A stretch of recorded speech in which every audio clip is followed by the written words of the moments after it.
Hi, my name is Anja Middelveld, and today I'm going to talk to you a little bit about sauerkraut making. In the video I use turnips to make sauerkraut, but you can really virtually use any vegetable to make sauerkraut. Of course, traditionally it is cabbage, and the benefits of sauerkraut is that the fermentation brings down the beneficial bacteria that heal your gut. Now, if you bought store-bought sauerkraut, it would be pasteurized most of the time. You can get raw sometimes at health food stores, and that's fine. But making your own, you save a lot of money. So enjoy the process.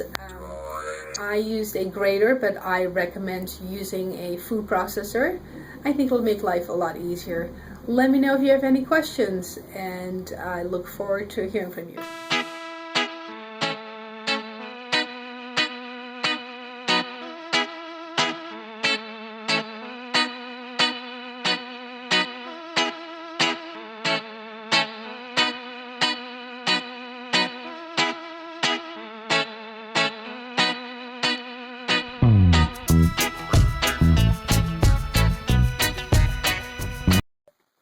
Hi, it's me again.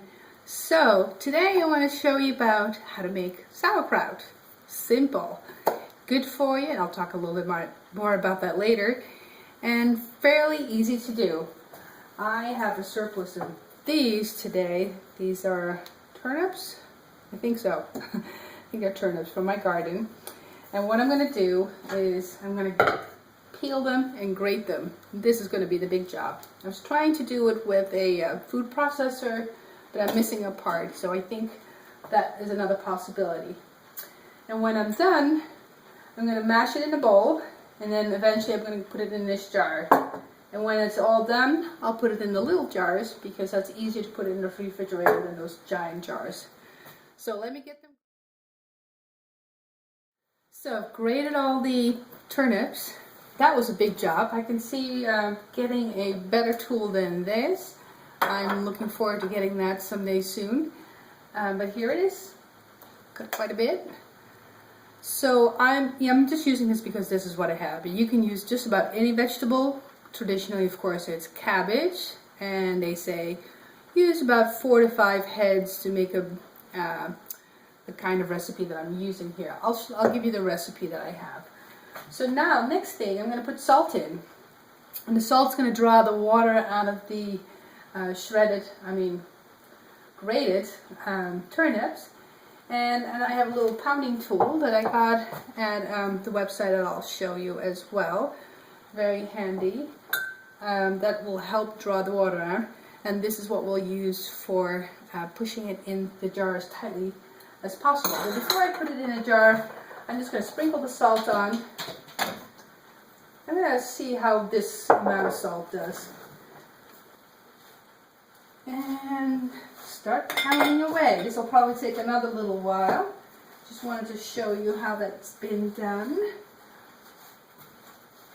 Until all the juices come out. So you want your sauerkraut to be covered by juice. If I don't get enough juice, I can always add some water. But that avoids getting bacteria into it. Alright. Okay, I mashed it all down and I stuck it in, actually I ended up deciding a quarter-sized jar. It's a little tight, but I think it should work. So a couple more times I'm going to press this in. You can see, or maybe you can't, but I can. There is a lot of juice on top here. You see that, guys? Yeah. So that's what you want. It was amazing. These things were quite juicy. So I think I pressed it down enough. It's also amazing how many turnips it takes or cabbages take to make a jar like this. Alright, so what I'm going to do is just clean the mouth of the jar to avoid bacteria. And now that it's clean, I'm going to take a cotton piece of cloth, put it over it, take a little band-aid, elastic, and cover it up. And so now it's ready to sit for about 2 weeks, and that'll make a really nice sauerkraut. This is going to go into the mud room, and you could put a label on it which date it should be ready or which date you put it there. So there you go. Way cheaper than buying it in the store. This probably would go for $20 or so. It was hardly anything. As far as the salt, I ended up using less. It seemed salty enough and enough juice came out. Also, the saltier you make it, the more sour it will be. And it might take a little bit longer to get there. Well, I hope you enjoyed this sauerkraut making episode and try it on your own now.